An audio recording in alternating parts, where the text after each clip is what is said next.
The average American thinks they need to earn more money to build wealth. But here's the statistic that will stop you cold. According to the Federal Reserve's most recent consumer finance survey, 40% of Americans cannot cover a $400 emergency expense. Meanwhile, the IRS quietly confirms that the average millionaire has not one, not two, but 7 separate income streams. The problem isn't your paycheck. It's 7 specific money mistakes, and after this video, you will never make them again. In the next 12 minutes, you're going to learn exactly what separates people who build lasting wealth from everyone else stuck on the financial hamster wheel. These aren't vague tips about spend less, save more.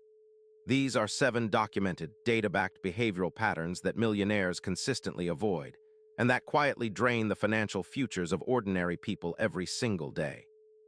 Let's get into it. Here's something that will reframe how you see your income forever. In 1996, Thomas J. Stanley published The Millionaire Next Door, one of the most comprehensive studies of American wealth ever conducted. What he found shocked the financial world. The majority of millionaires, over 80%, were first-generation wealthy. They didn't inherit it, they built it, and the single most consistent behavior across all of them. They lived dramatically below their means, regardless of what they earned.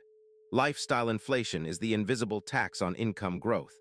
The moment most people get a raise, a promotion, or a bonus, they upgrade: nicer apartment, better car, more subscriptions, more dining out.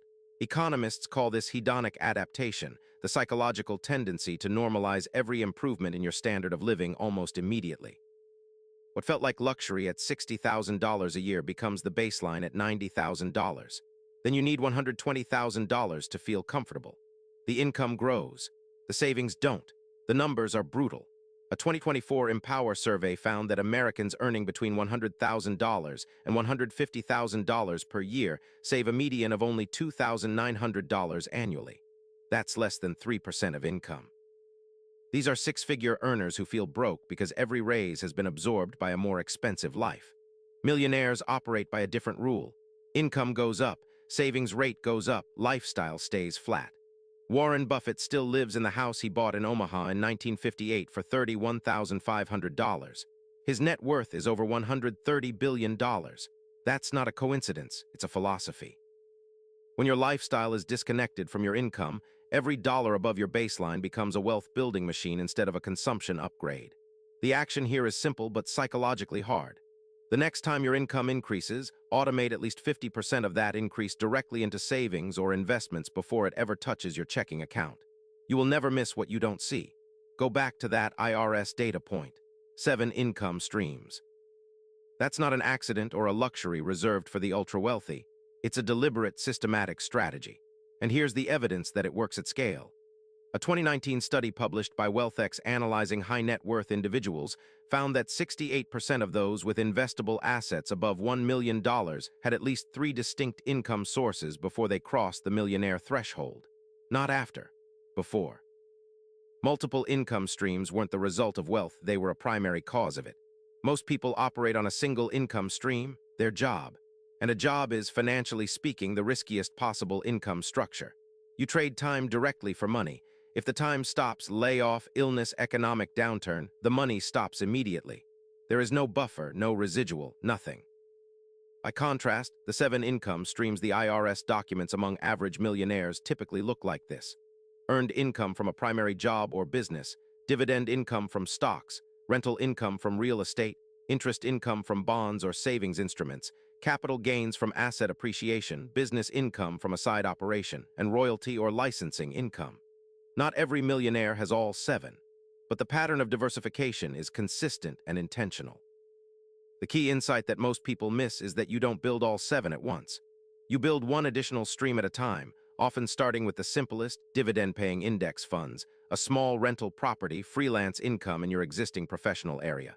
Over 5 to 10 years, that compounding of income sources creates a financial structure that no single bad event can collapse. Start with 1. Open a brokerage account. Buy a dividend-paying ETF. That is income stream number 2, and it starts working for you 24 hours a day, 7 days a week, whether you're at your desk or asleep. In 2011, Warren Buffett wrote an op-ed in the New York Times titled, "Stop Coddling the Super-Rich." In it, he revealed something remarkable. His effective federal tax rate that year was 17.4%. His secretary's was 35.8%. He paid a lower rate than the person answering his phones, not through fraud, but through legal, strategic tax optimization. Most people aren't even aware this gap exists, let alone how to use it. Americans collectively overpay an estimated $1 billion in federal taxes every year by failing to take deductions and credits they're legally entitled to. But the bigger issue isn't even about deductions. It's about the compounding value of tax-advantaged accounts. Consider this calculation. A 30-year-old who contributes the maximum $7,000 annually to a Roth IRA, which grows tax-free and is never taxed on withdrawal, and earns an average 8% annual return will have approximately $1.86 million by age 65. The exact same person contributing $7,000 to a standard taxable brokerage account, paying 15% capital gains tax on growth each year, ends up with roughly $1.1 million. Same money, same return. $760,000 difference, created entirely by the tax structure of the account. Millionaires understand that tax strategy is not a topic for accountants alone. It is a core wealth-building function. They maximize 401k contributions to the IRS limit, $23,500 in 2025, with a $7,500 catch-up contribution for those 50 and over. They use health savings accounts as triple tax-advantaged investment vehicles. They use tax loss harvesting to offset capital gains. They structure business income through entities that minimize self-employment tax. You don't need to be a tax attorney to start. The first move is simple. If your employer offers a 401k with any match whatsoever, contribute at least enough to capture the full match. That match is an immediate 50% to 100% return on your contribution. There is no investment in any market that reliably delivers that return. Leaving it on the table is mathematically the most expensive mistake on this list. Every year since 1994, a financial research firm called DALBAR has published what it calls the quantitative analysis of investor behavior. The findings have been remarkably consistent and remarkably damning. Over the 20-year period ending in 2023, the S&P 500 delivered an average annual return of 9.9%. The average equity investor investing in that same market earned 5.5%. Same market, less than half the return. The difference, 4.4 percentage points annually, is called the behavioral gap. It is the cost of emotional decision-making, panic selling in downturns, chasing performance in bull markets, rotating in and out of positions based on news cycles and gut feelings.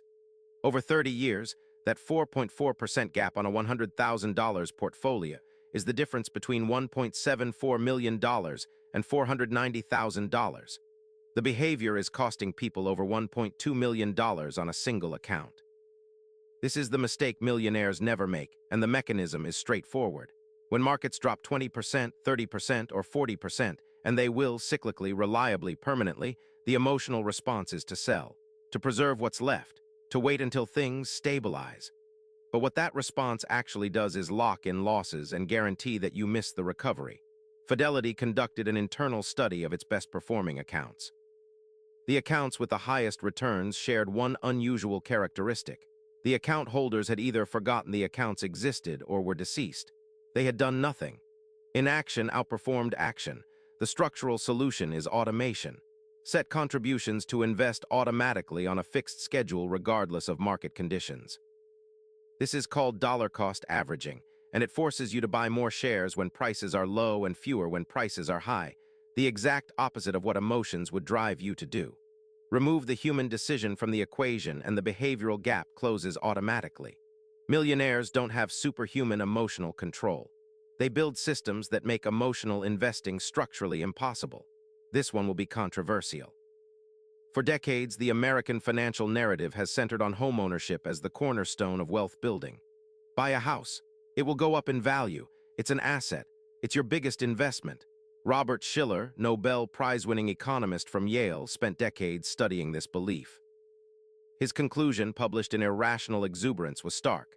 After adjusting for inflation, U.S. home prices increased at an average annual rate of approximately 0.1% per year from 1915 to 2015. Not 10%, not 5%, 0.1%. Inflation-adjusted, homes barely hold value over a century.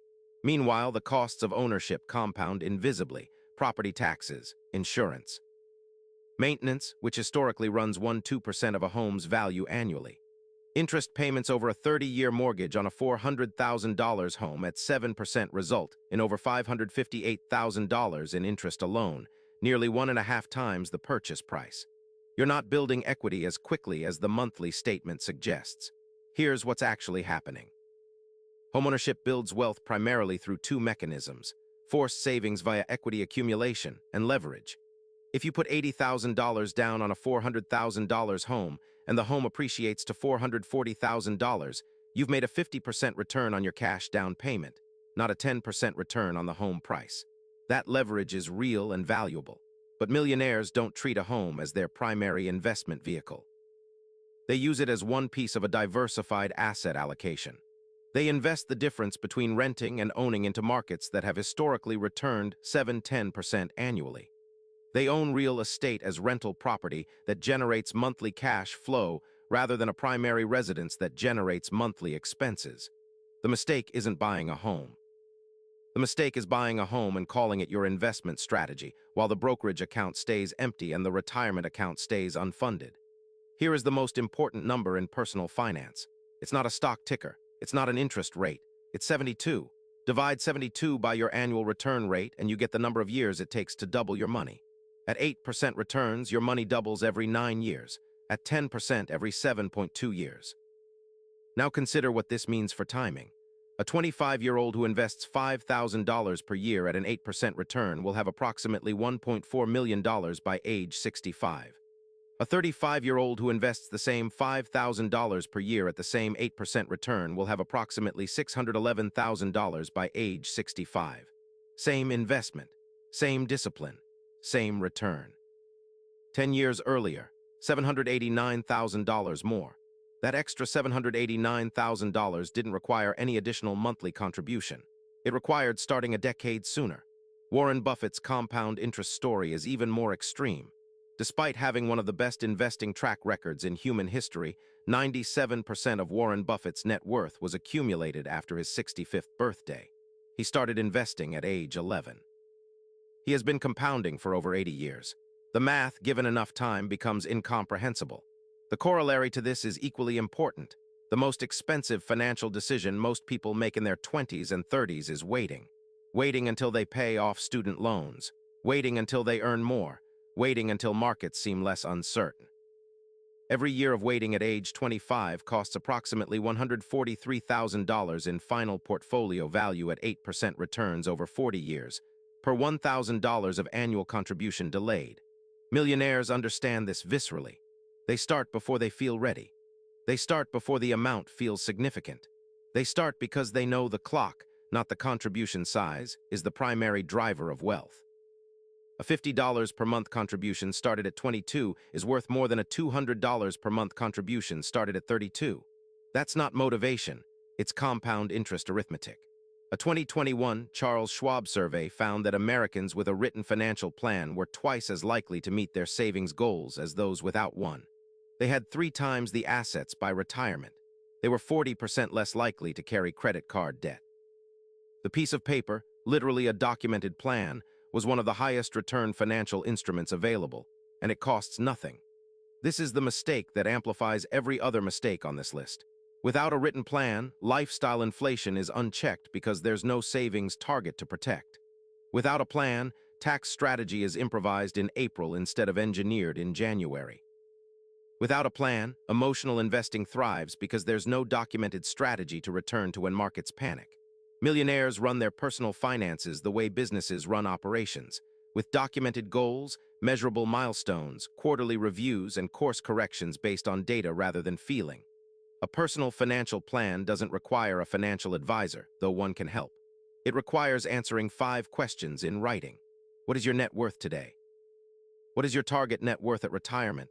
What annual return do you need to get there? What monthly savings rate does that require? What specific accounts and instruments will you use? That's the entire framework. 5 questions, 1 document, 2 hours to create. The research is unambiguous. The act of writing it down converts vague financial anxiety into a navigable roadmap. It creates commitment. It creates measurement. And in personal finance, what gets measured gets managed. The people who build wealth aren't smarter than you. They aren't luckier. In most cases, they simply made these 7 decisions explicitly and made them early. If this video shifted how you think about your money, the algorithm needs to see it. Hit subscribe right now because every week on Wealth Logic, we publish data-backed finance content designed to help you build real, lasting wealth, not get-rich-quick theory, but the actual mechanics of financial independence. Hit the bell so you never miss an upload. And drop a comment below which of these 7 mistakes hit closest to home. The most common answer might surprise you. Here's your one action for today, and it has to be today, not this week. Open your brokerage account or your 401k portal and increase your automatic contribution by just 1% of your income. 1%. That's $50 a month on a $60,000 salary. In 30 years at 8% returns, that single 1% increase is worth over $67,000 in additional retirement savings. That's it. One action, 2 minutes, $67,000. Compound interest doesn't care about your intentions. It cares about when you start.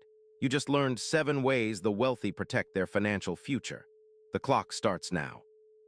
Personal finance, wealth building, investing tips, passive income, financial freedom, money mistakes, millionaire habits, financial independence, compound interest, stock market investing, how to build wealth, retirement planning, budget tips 2026, financial mistakes to avoid, money management. Description: most people think building wealth is about earning more. It's not.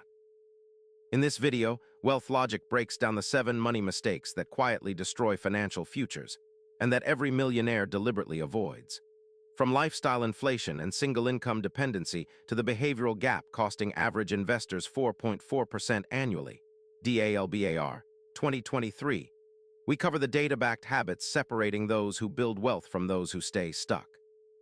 Learn why Robert Shiller's 100-year home price data should change how you think about real estate, how tax-advantaged accounts can create a $760,000 difference on identical investments, and why Warren Buffett accumulated 97% of his net worth after 65. Real statistics, real examples, actionable steps. Whether you're just starting your financial journey or optimizing an existing strategy, these principles apply at every income level.